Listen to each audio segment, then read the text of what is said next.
And now, a tale well calculated to keep you in suspense. In a moment, Act One of You Died Last Night, starring Bob Reddick and Santos Ortega, and written especially for Suspense by Robert Arthur. This portion of Suspense is brought to you by the makers of Alpine cigarettes. What's it like to smoke an Alpine? Well, it's like many pleasant things you know. Nothing at all like the sort of smoking you may be used to. Alpine is a fresh, clear sort of smoke. If this sounds good to you, try Alpine filter cigarettes. There's something more to smoking with an Alpine cigarette.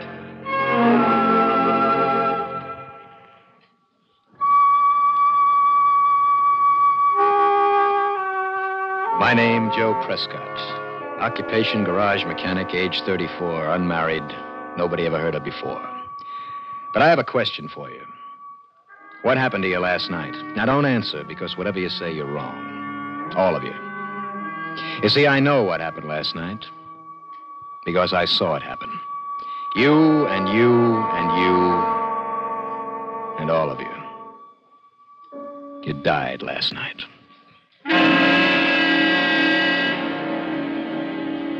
All right, let's start over. And don't bother to say I'm off my rocker. I'm going to tell you what happened. And I'm going to do my best to make all of you believe it, because if you don't, all of you, I got a pretty good idea you're going to die again some night soon. So we go back 2 days, the day before yesterday, time exactly 4 p.m., place 30 miles northeast of Bakersfield, California. Characters, just me, Joe Prescott, and Nellie, my pack mule. I was prospecting like I do every year for a couple of weeks for the fun of it. Only this time I'd struck something that looked big. Because I didn't have anyone else to talk to, I talked to Nellie. Nellie, old girl, looks like you'll be able to retire. This is as big as I think it is. That's right, laugh. But this time I mean it. I'm going to blow a hole in this ridge and see what's down there. A nice big hole. About 12 sticks of dynamite. I tied Nellie to a tree, and then I drilled a hole. I put in 12 sticks of dynamite. I attached a 60-second fuse and lit it. And then I heard the noise. And out of no place, I saw it appear. A kind of blur above the rocks, like a spinning top. I knew I wasn't imagining it because Nellie heard it, too. All right, easy, girl, easy. And there it was. Sitting on the rocks where I just planted the dynamite. A spaceship. An honest-to-gosh flying saucer half as big as a house. I acted automatically, not even thinking, put my foot on the fuse and crushed out the spark. And then I looked at this thing, goggle-eyed. An opening appeared near the ground, and something came out. It looked sort of like a fuzzy orange teddy bear, 5 feet tall. It had 2 eyes raised on long stalks, and those eyes looked at me. And I looked at them. And then this teddy bear spoke to me. Hello, Joe. What do you know? Sure, it sounds funny, but that's what this thing said to me. It's funny because there's a slang line that I use myself, and the teddy bear had just plucked it right out of my mind, along with all the other words that I knew. Please do not be frightened, Joe. I just want some information. I believed it. And I relaxed. The teddy bear nodded. That's better, Joe.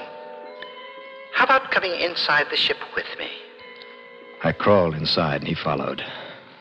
The lens-like opening closed, and I was in, well, I suppose it was a control room. It had some dials, some screens like television screens, and a couple of overstuffed toadstools that turned out to be sort of chairs. While I was looking around, the teddy bear started taking off his orange skin. Easy, Joe. Don't panic. This is just a spacesuit I'm wearing. Naturally, it doesn't look like your spacesuits. I can't breathe your air. The nitrogen would poison me. You can breathe my air, though. The nitrogen is replaced by something inert. There. Do I look any better to you? Well, now, he certainly looked more human. Though I don't guess he was. Anyway, not exactly. Out of the orange spacesuit, he looked like a 5-foot-tall old man wearing some flowing green material. He was bald, had pointed ears. He had large green eyes that seemed friendly. Good. Now you're not afraid anymore. Incidentally, what you are thinking of is my ears are really, what's your word? Antennae. Like, yes, like your mouths. Antennae, huh? Yes. Ordinarily, I could use my antennae to hear your thoughts. But your human thought pattern seems so different from ours that we'd better use speech. Now that I've picked enough words out of your mind, and, why don't you call me Tony? Joe? Mm-hmm. Sure. But Tony what? Just Tony, short for Thonian. That's what we call ourselves, Thonians. Just as you call yourselves humans. So you're from outer space? Yes. About 15 light years away. And it seems I got here just in time. I don't get you. What do you mean, just in time? To take the necessary steps, Joe. Necessary steps for what? A few hours ago, our Galactic Survey Bureau picked up radioactive waves coming from space. We located them in this solar system, and I was sent here immediately. Apparently, about 15 years ago, you humans exploded a quantity of radioactive material for the first time. Oh, yeah, I guess so. The first atom bomb. That means you humans have discovered the secret of atomic energy. It won't be long before you're building spaceships and traveling to the stars. I suppose you're right. You see, we Thonians are rather set in our ways. We like peace and quiet. Frankly, we've had a lot of trouble with younger races who discovered atomic energy and came journeying through the universe trying to conquer everything in sight. Yes, I can see how that might happen. They'd rather fight than be friends, huh? Much too often. So now we just prevent trouble before it starts. I'm here to find out what the human race is like. If it doesn't measure up, I may have to take drastic action.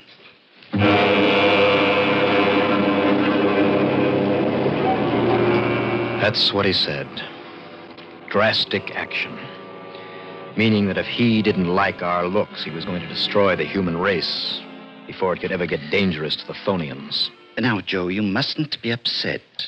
It may not come to that. I'm here to take corrective action, yes. But I can decide whether it will be mild, severe, or drastic.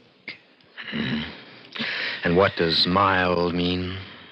Oh, blow up all atomic energy installations. And what would drastic be? That would involve turning your world into a ball of flaming gas. That's nice. But it's hardly ever necessary. Oh, that's a consolation. So what is the other possibility? Severe measures? I'd say eradicate all large cities and towns. You mean wipe them out?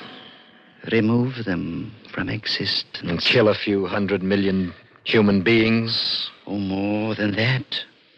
Reduce the population of the world to, say, 50 million people and let them rebuild. But believe me, Joe, it would be quick and painless. Oh, just like that, huh? Kill off most of the population and leave a few to rebuild? Really, it's not as bad as you think. You could think of it as, what's the word I want? Yes, as pruning. You mean like fruit trees? Exactly. Sometimes races need pruning, too. And I'm afraid that from the Thonian viewpoint, the human race badly needs pruning. Yes, Joe. Rather badly.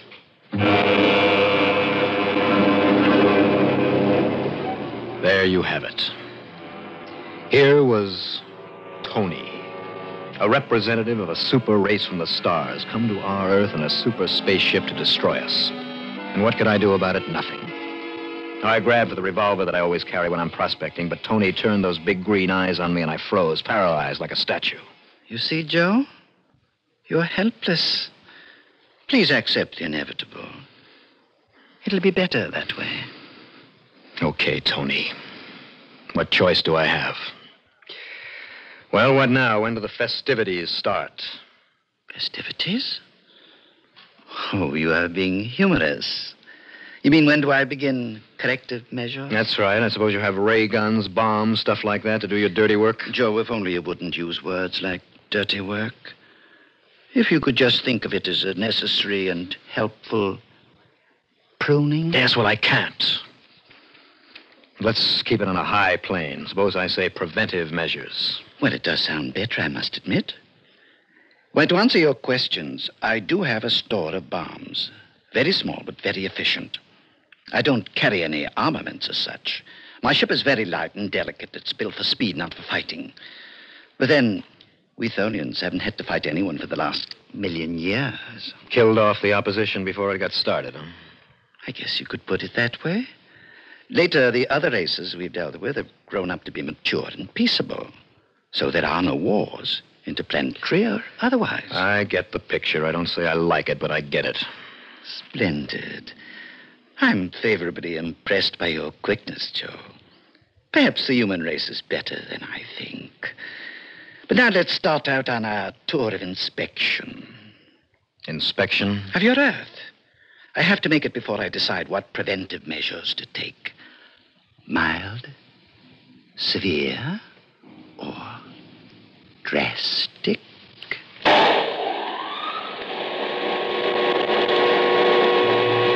Tony pushed some buttons. The walls of the spaceship became transparent, as if we were sitting in midair, and then we began to move, drifting up and away. I saw Nellie, my pack mule, raise her head and hee-haw after us. And then we were zipping over the mountains until they were only a blur under us. I began to ask Tony questions about how the ship worked, looking for an angle, anything that might help. Tony, did you say that it was only a few hours ago that your race first knew an atomic bomb had been set off on Earth? 4 hours and, let me see, 48 minutes by your time, Joe. And you covered 15 light years in under 5 hours? How could you do that? I thought nobody could travel faster than the speed of light. They can't, Joe. But you see, this ship travels both in space and in time. Travels in time? When I have a long trip to make, I start the space drive and set the automatic pilot. Then I turn the time control forward to the estimated duration of the trip. And there I am, at my destination. Well, that way you can do a year's traveling in a second. More or less. Time travel is a little tricky, but very convenient for long-distance travel. Yes, plenty convenient. But can you travel backwards in time? Yes, the process is reversible. We could go back to that instant when you first saw the ship, if we wanted to. And would I be standing there looking at you the way I was? No, you'd be inside the ship, because you are now. So the past would be changed. Going backwards is a bit tricky, you see. We seldom do it. Now, Tony. Yes? Let me see. If I've got this straight, back on your planet, 15 years have passed since you left? That's correct. And 15 more will pass before I get back, Joe. You humans are intelligent. And rather likable, judging from you. I do hope I won't have to take drastic measures on your world.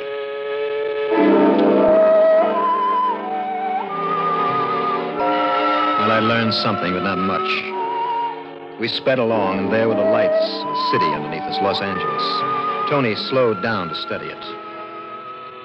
That's one of the cities I suppose you're going to have to blow up, isn't it, Tony? Oh, I do hope I won't have to, Joe. Perhaps it can be avoided. What is that over there? That's it looks like an amusement park. An amusement park? I'd like to study that. The ship came to a stop 100 feet in the air above a big amusement park right on the beach. Apparently, we couldn't be seen, but we could see and hear everything down below perfectly. First, Tony seemed interested in the rifle range. And next, he swooped down over an open-air dance platform where a band was playing, while 100 couples danced. Well, Tony, there you are. Human beings enjoying themselves, having fun. Having fun. Yes, your race has still the capacity to enjoy itself. We Thonians are very serious, I'm afraid. You still think we're so bad, we humans? Joe, I never said you were bad. But you may be dangerous. It's my job to find out. Now let us see some more of your world. He pushed a button and the saucer leaped eastward across the continent. Beneath us, the mountains, the plains, the farmlands, forests, the lakes, and cities. Tony kept pushing buttons, and I asked him what he was doing. Why, Joe, I'm making a record. Sort of, what's your word? Yes, movie. A record of life on your world for our scientists to study. I thought you said it was up to you to make the decision whether or not, you were going to take action. Oh, it is. This record is in case I do take action.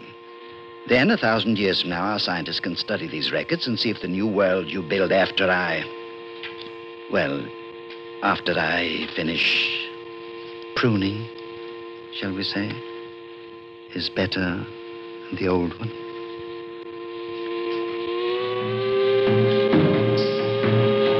What could I say to that? I kept my mouth shut. Suddenly, we were over New York. Tony slowed down the ship and brought it close to the ground. For a minute, we hovered there directly over Times Square, unseen. Directly under us was the usual snarl of traffic, of people coming and going, the big electric signs flashing, the heart of the world's greatest city beating. For a couple of seconds, we just sat and listened.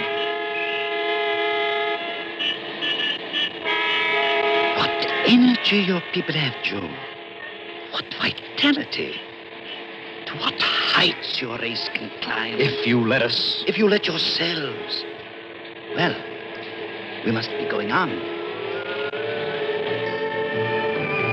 He pushed another button, we swept onward. And I saw the world as no man has ever seen it before. All the beauty and wonder and misery and horror of it.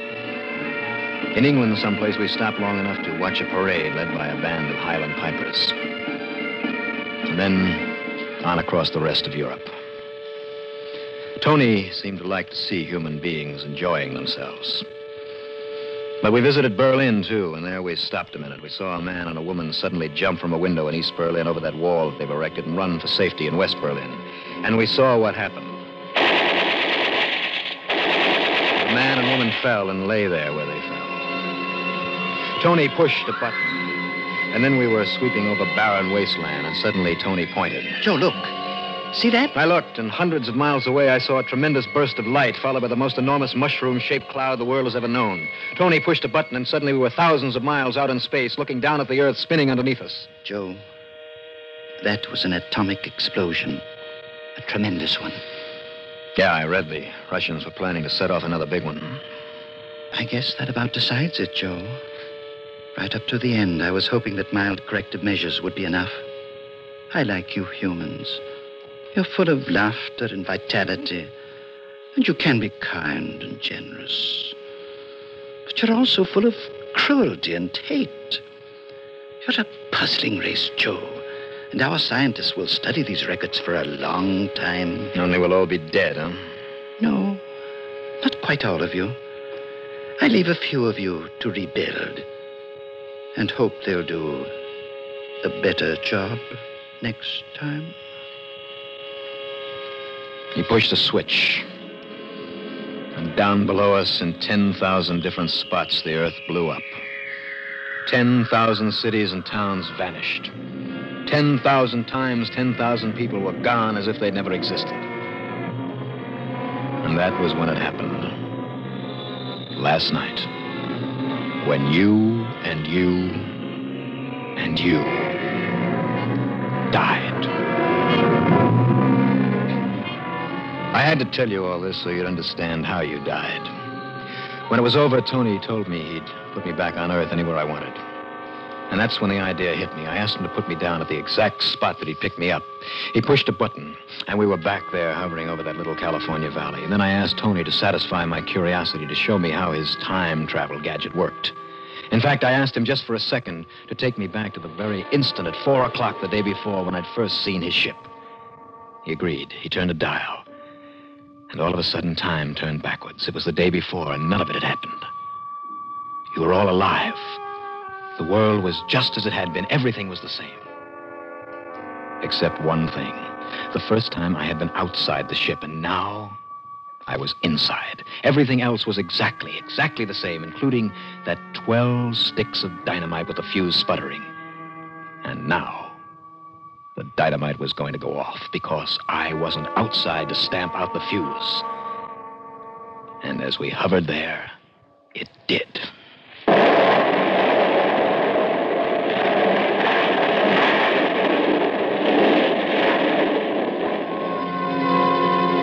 That explosion had ripped Tony's spaceship open, blew me out through a rip in the wall, and as I lay dazed on the ground, I saw the Thonian spaceship go spinning wildly around up into the sky and out into space, and I knew Tony must be dead, because his ship was a wreck. He'd have no air. So I'd fix things. The world was okay. We were all still alive. I'd tricked Tony. He hadn't known about the dynamite. All right. There you have it. The whole story. How you died last night and why you're still alive now. I had a broken ankle and a lot of bruises, but I rode Nellie back to town and told my story. And they laughed at me. I suppose you're laughing at me now, thinking I've made all this up just to entertain you. But you're wrong. You are wrong. Because out there in the stars is a race that doesn't think that we can be trusted. In 15 years, they'll wonder why Tony doesn't come back. They'll send someone else to find out. Just 15 years. Before then, we have got to prove they can trust us after all. We've got to act like human beings. We've got to live up to the best that's in us, not the worst. And we've only got 15 years.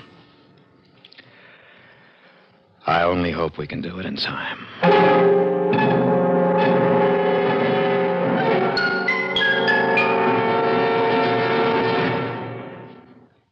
Suspense. You have been listening to You Died Last Night, starring Bob Reddick and Santos Ortega, and written especially for Suspense by Robert Arthur.